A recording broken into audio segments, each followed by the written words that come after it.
Allez, salut à toutes et à tous. On va refaire une émission aujourd'hui, peut-être un petit peu plus rapide. On parle rapidos du Bitcoin. J'ai pas grand chose à vous annoncer de plus. De toute façon, aujourd'hui, bon, ce qui est important, c'est pas vraiment le Bitcoin, je dirais, c'est plutôt la Fed. Enfin, en tout cas, c'est plutôt côté américain qu'on va essayer de tourner nos yeux aujourd'hui. Donc, je vais essayer de passer le plus clair de mon émission aujourd'hui à argumenter sur la partie indicielle et notamment la partie US. Sur la partie donc Bitcoin, toujours le même schéma. On est donc dans un cycle acheteur faible. On a du mal à trouver des acheteurs, mais on est sur la target et on est sur un support, donc on ne vend plus. C'était bien la stratégie. Les momentum sont divergents, c'était l'objectif. Sine Wave a terminé son oscillation baissière. Il n'est plus logique d'être vendeur maintenant. Il faut latéraliser ce cycle acheteur, trouver un nouveau cycle vendeur pour partir au sud. Voilà la stratégie que je maintiens toujours. Les signaux en intraday sont en concordance. Il est impossible d'acheter ce support car en 2 heures, nous sommes toujours dans un break baissier. D'accord ? Donc pour l'instant, il est impossible d'acheter, attendre que ce break se termine, c'est-à-dire pullback et un TP serait la seule stratégie. Le seul prix qui est pour moi achetable, c'est 6570, enfin par là. Donc effectivement, sous condition d'avoir eu ce pullback bearish, puis le cycle TP qui permet donc de purger l'intégralité du risque vendeur, puisque je vous rappelle qu'il y a toujours un énorme risque vendeur. Attendre cette pattern de TP vous limitera le risque de perte baissière et vous pourra, pour ceux qui ont envie d'acheter, éventuellement catalyser un achat à faible risque, mais dans le sein d'un range. Ne vous attendez plus réellement à des stratégies fortement tendancielles. Pour ma part, c'est hors contexte. Donc je pense que le Bitcoin a tiré tous ces mouvements, qu'il faut s'attendre à une semaine très inintéressante et probablement des semaines qui suivront qui le seront tout autant. Donc ne placez pas une forte conviction dans le Bitcoin pour l'instant. Soit vous faites de l'intraday, pur intraday, soit honnêtement, moi je vous recommande de ne plus rien faire pendant les 2 prochaines semaines. Il y a d'autres marchés qui sont bien plus intéressants et notamment, je pense, un gros swing qui se profile sur la zone US. On va en parler immédiatement aujourd'hui. Donc le sommet Trump Kim Jong-un, le sommet magique, hein, voilà. Donc hier, on voit que le marché a un peu flippé sur ce sommet puisqu'on termine donc avec une grosse mèche haute sous une résistance. Hein, c'est vraiment pas beau. Belle résistance, on vient chercher le niveau, bam, et alors ça s'est fait juste avant la clôture, hein, voilà. C'est-à-dire qu'avant la clôture, bam, Wall Street rend les gains. Quand vous avez ce genre de truc, c'est jamais trop bon signe. Donc on va voir comment ça dégueule aujourd'hui, si ça dégueule.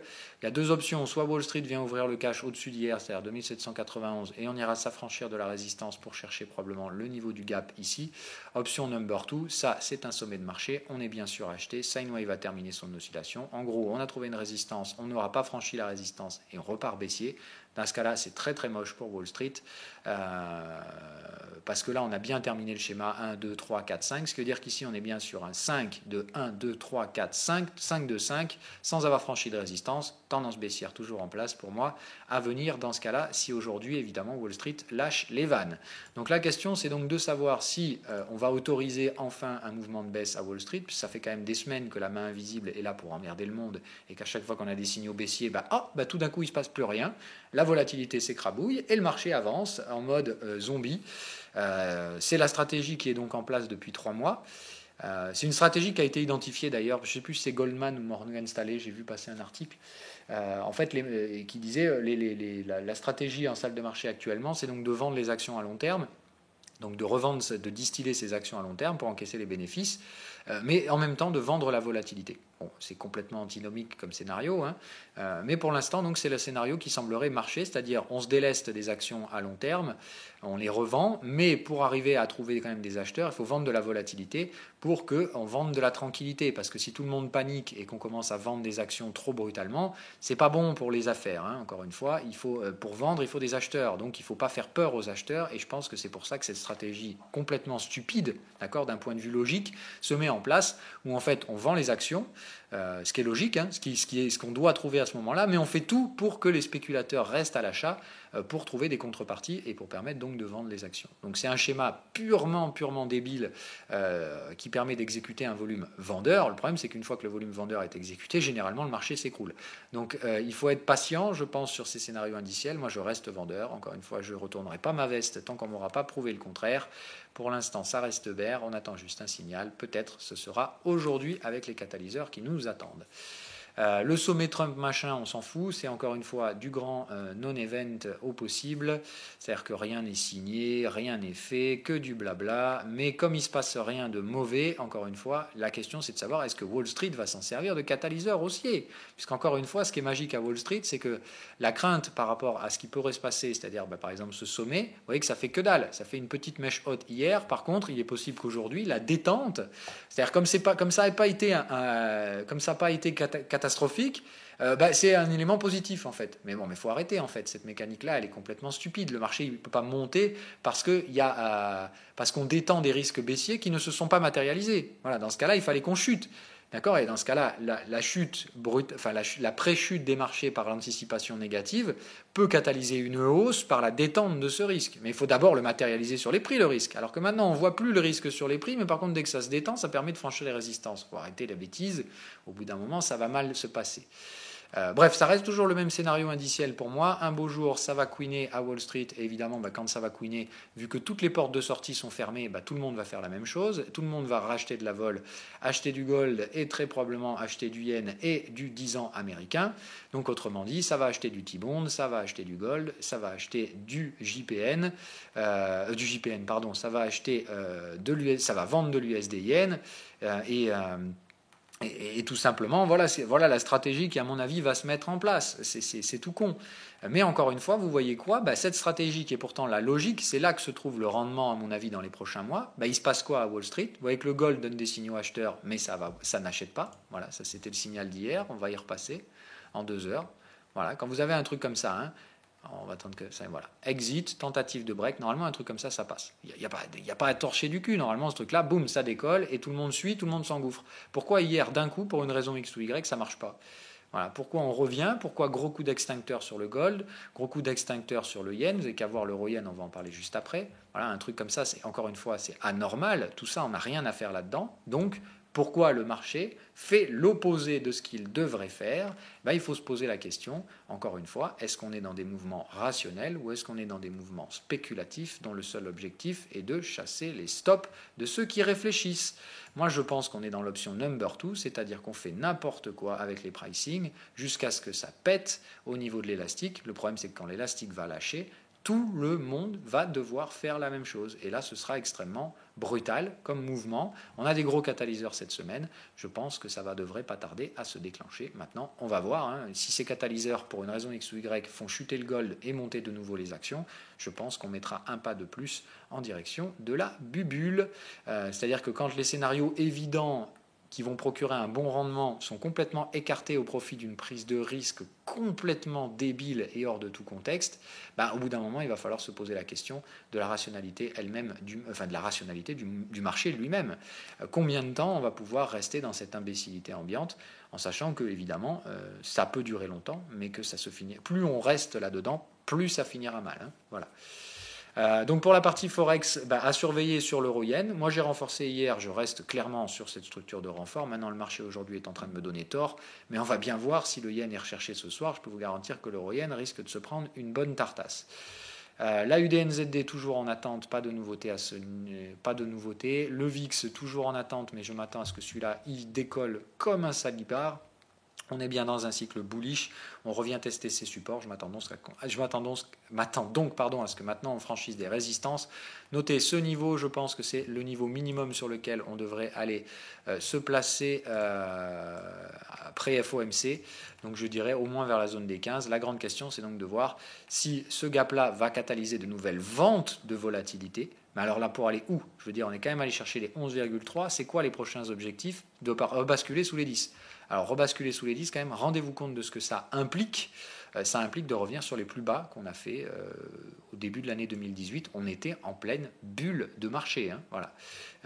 Donc, à savoir si on réitère la stupidité de cette fin d'année, et rappelez-vous ce que ça a coûté derrière. Voilà. Rappelez-vous les implications que ça a eu.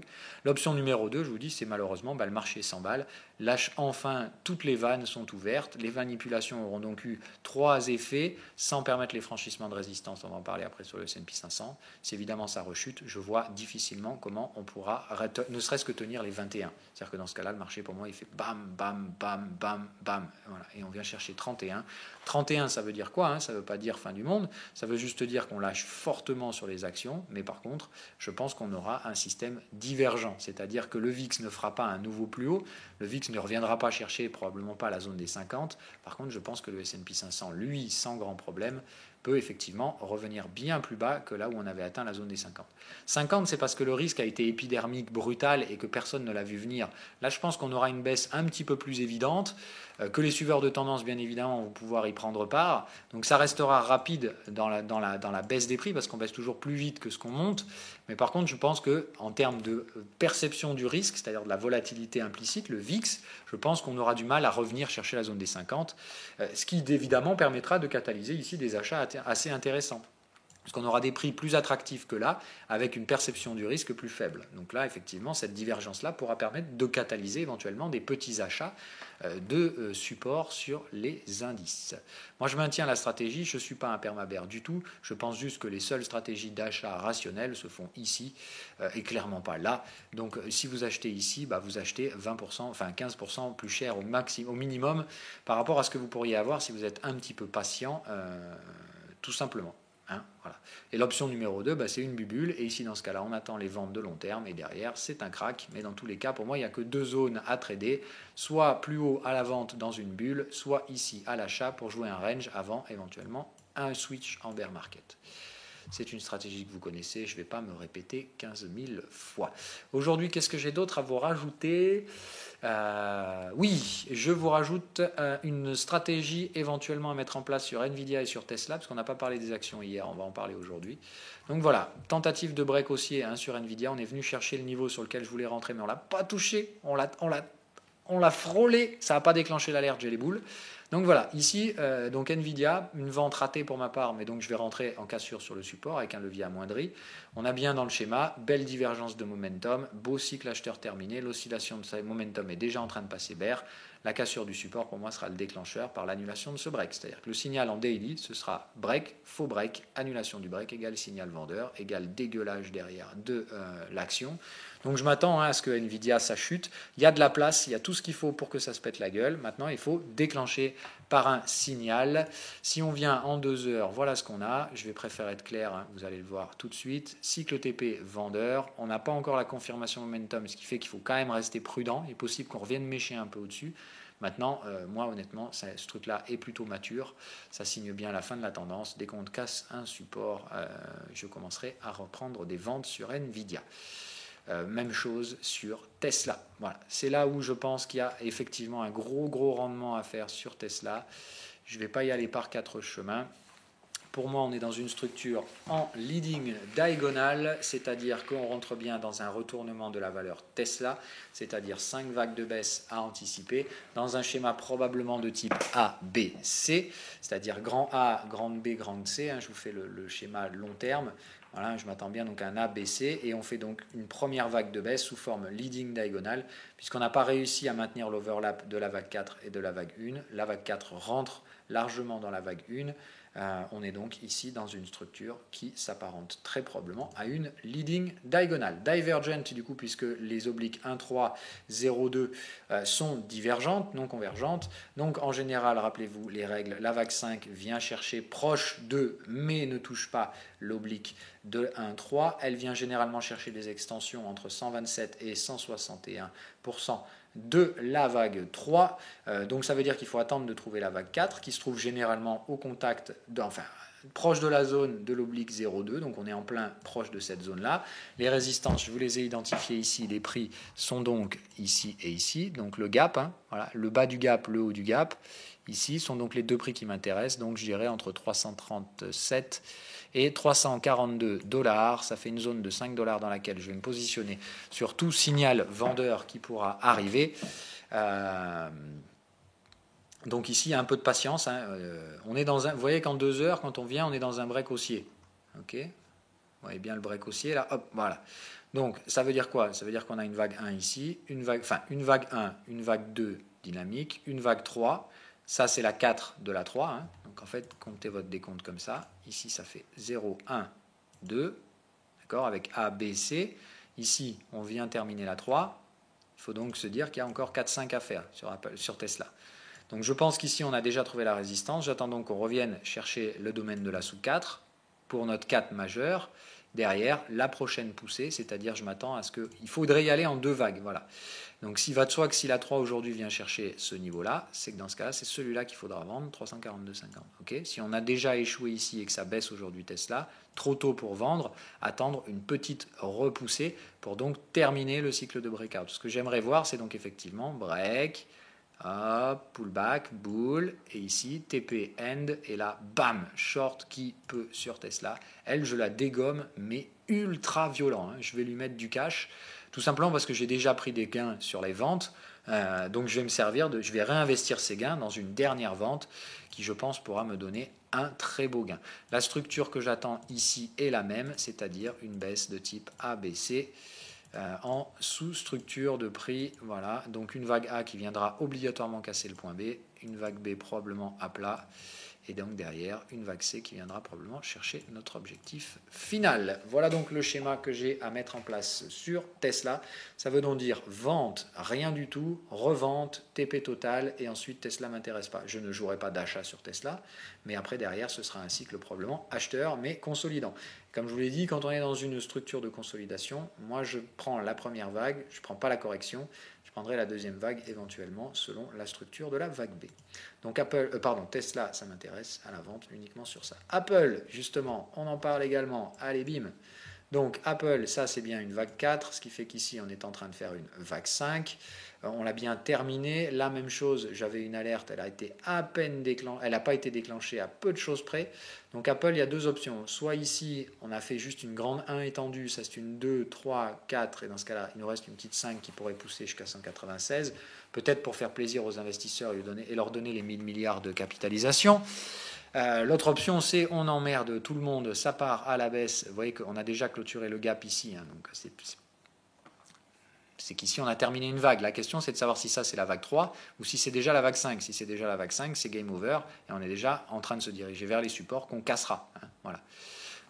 Donc c'est plusieurs options, moi je surveille donc, hein, mais évidemment donc cette semaine, et même j'ai envie de dire entre aujourd'hui et demain, Tesla, Apple, Nvidia, ça risque de re-rentrer en portefeuille très très rapidement. Voilà, je détiens toujours, enfin Apple j'en ai toujours, mais je vais renforcer. Facebook j'en ai également, je ne renforcerai pas pour l'instant, mais donc je suis prêt à reprendre du Tesla sur lequel j'ai été stoppé, reprendre du Nvidia sur lequel j'ai été stoppé également, renforcer du Apple. Serait donc la stratégie que je risque d'envisager. Netflix, honnêtement, je m'y risquerai pas. Amazon non plus. Boeing, pourquoi pas, tiens, Boeing, on va surveiller. Ok, donc non, Boeing, c'est sur le sommet historique. J'ai pas vraiment de cadre technique. Donc non, Boeing, je toucherai pas, ça m'intéresse pas, c'est trop piquant comme truc. Donc Boeing, je ne toucherai pas. Voilà. Mais il va de soi que normalement, si la cote américaine se pète la gueule, toutes les grosses capitales se feront démonter, Boeing compris, hein. Donc Boeing, je reprendrai, mais uniquement quand la phase de baisse sera vraiment imprimée et visible sur les graphiques. Pour l'instant, je pense que donc la spéculation, j'ai déjà grillé ma cartouche. Je vais donc maintenant attendre les confirmations. Mais voilà, hein, c'est-à-dire que les cassures de support, là, bon, je vais les remettre, hein, voilà, mais les cassures de support que je vous ai identifiées là, hein, tout ça, il va de soi que quand on va s'y rediriger, c'est évidemment là que je prendrai des ventes sur cette action-là. Voilà, on a fait le tour. Je vous souhaite une agréable journée. Alors, pardon, avant d'oublier, on va immédiatement aller chercher les questions. Donc, hop. Allez, hop. Allons-y. Hop. Donc alors, oui, non, c'était pour déconner. Enfin, c'est encore une fois, j'ai dit, il ne faut pas trader ce genre de truc. Mais je maintiens, hein, pour moi, Trump ne finira pas son mandat, hein, d'une manière ou d'une autre. Maintenant, après, encore une fois, c'est de la pure spéculation. Mais je n'en sais rien. Mais moi, mon rôle, c'est de vous donner ce qui se passe dans ma tête, sans filtre, sans délire de communicant débile. Donc voilà, moi je vous le dis, et c'est pas nouveau, je pense sincèrement que Trump ne finira pas son mandat. Que soit il sera tué, soit il sera destitué par son camp politique, tout simplement. Mais pour l'instant, voilà, il lui reste encore 2 ans à faire, hein, et il peut s'en passer des choses en 2 ans. Encore une fois, pour l'instant, il a de la chance. Il a eu une belle situation économique. Attendez de voir un peu comment ça va se passer quand les choses vont... Enfin, si les choses merdent, attendez un peu de voir comment va réagir Trump. Et je vous dis, c'est probablement là que les choses peuvent très mal se passer pour sa gueule, parce que ce mec-là est un petit gamin, il réagit comme un enfant dans un supermarché. Il fait des caprices, voilà. Donc autant vous dire que quand ça va mal se tourner et qu'on va le rendre responsable, il risque d'avoir des réactions encore plus stupides que celles qu'il a déjà pu avoir jusqu'à présent. Autant vous dire que derrière, au bout d'un moment, son camp politique vont dire « Bon, ok, c'est bon Coco, on t'a assez entendu, tu dégages. Hein » Non, je pense pas qu'il sera réélu, clairement pas.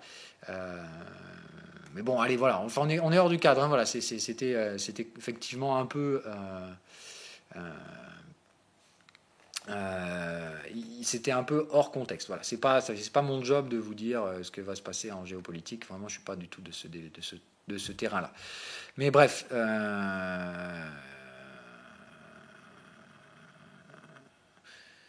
Oui, c'était anticipé. Après, voilà, ça, j'ai pas pu vous le poster, mais c'est vrai que pour moi, et c'est ce que je vous expliquais dans la vidéo crypto-analyse, pour moi, le moment où ça a vraiment switché et où ça a déclenché le fait que ça allait être brutal comme mouvement, c'est quand on a décidé, en fait, quand les spéculateurs se sont positionnés à l'achat sous la résistance de manière massive, c'est à ce moment-là où je pense que des algos ont détecté la distorsion de marché et se sont dit, ok, c'est bon, on y va, on va défoncer les stops. Et le problème, c'est que quand vous avez un marché qui défonce les stops des particuliers, en plus dans le sens de la tendance baissière, bah forcément, ça fait des mouvements très brutaux, très catalysés. Et c'est pour ça que je pense que la brutalité de la baisse était anticipable entre guillemets, mais voilà, oublie la politique, oui, effectivement, comme vous voulez, enfin, je m'en fous, de toute façon la politique, ça fait des années qu'ils servent déjà plus à rien, le pouvoir c'est clairement pas dans les hémicycles ou les chambres de représentants que ça se passe. Quelle la faute d'orthographe sur la bannière eToro. Ok. J'ai pas fait gaffe, mais alors je sais pas où tu as vu des bannières eToro. Ah oui, peut-être sur Investing. Oui, c'est vrai que non mais voilà, enfin eToro, je sais pas, on va pas en parler. Mais bon, enfin vous savez ce que j'en pense.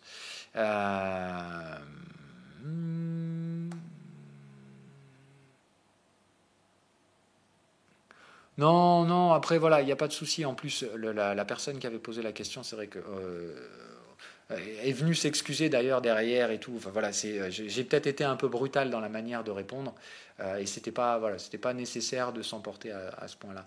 Voilà. Donc effectivement, non, voilà, on se prend pas la tronche là-dessus. Moi aussi, je m'excuse, j'ai été un peu trop agressif pour pas grand-chose.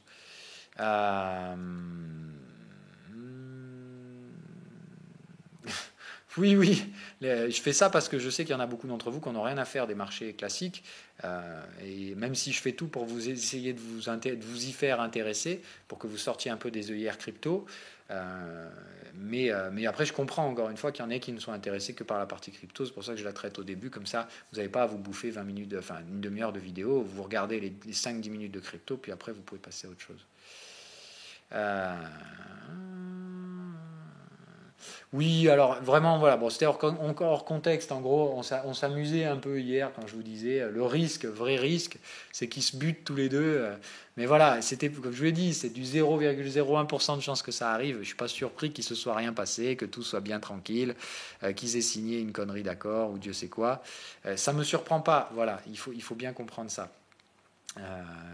Ça ne me surprend pas. Mais je disais, voilà, s'il doit vraiment se passer un truc qui surprendra les marchés, c'est qu'en fait, il va l'emporter dans la tombe. C'était plus dans ce sens-là que je vous disais. C'était pas pour jouer le Nostradamisme et vous dire, je suis trop fort, et si jamais il meurt, vous allez tous me prendre pour un dieu. Non, c'était pas ça. C'était juste de dire, en gros, il se passera probablement rien, parce que le seul vrai risque, ce qui surprendrait le marché, c'est qu'ils se butent tous les deux. Et même si, effectivement, il y a quasiment aucune chance que ça arrive, pour moi, le risque était quand même pas non plus zéro.